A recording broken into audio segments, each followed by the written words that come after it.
তো হ্যালো বন্ধুরা, সকলকে স্বাগত আমার নতুন ব্লগে। তো এটা আজকে খুবই একটা ছোটোখাটো ব্লগ হবে, কারণ আজকে একটা ইম্পর্টেন্ট দিন আমার কাছে।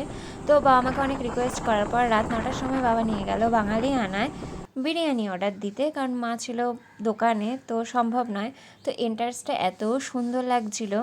তো আমরা বিরিয়ানি অর্ডার দিয়ে ভেতরের রেস্টুরেন্টে বসে বসে এসির হাওয়া খাচ্ছিলাম আর বাবার সাথে কথা বলছিলাম। তো আজকের দিনটা আমরা খুব সুন্দরভাবে পালন করে থাকি, বাট এই 2 বছর ধরে সেভাবে বড় করে পালন করা হয় না, কারণ এর শরীর খারাপ থাকে, তার শরীর খারাপ থাকে, যাই হোক। তো বিরিয়ানির প্যাকেট হাতে পেয়ে গেছি, 4টে বিরিয়ানির প্যাকেট নিয়ে আবার চললাম আমরা বাড়ির উদ্দেশ্যে।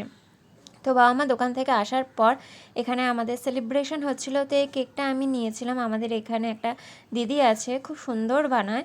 তো কেকটা জাস্ট দারুণ ছিল। কোনো অনুষ্ঠান হয় আমি দিদির বাড়ি ছুটে যাই।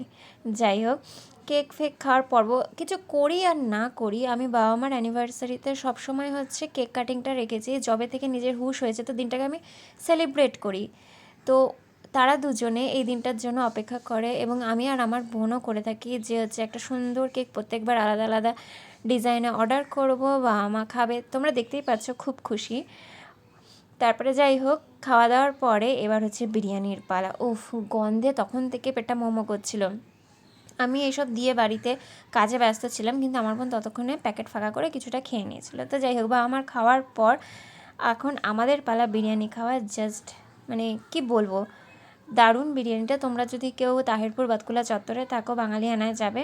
আমার তো বেশ ভালো লেগেছিলো, ড্রিমল্যান্ডের থেকে অন্তত বেটার। দেখো, এত বিরিয়ানি 4 প্যাকেট। তো আমার বোন বলেছিল কম যাতে না পড়ে, ওর নাকি প্রত্যেকবার কম পড়ে, তো 4 প্যাকেট এনেছিলাম।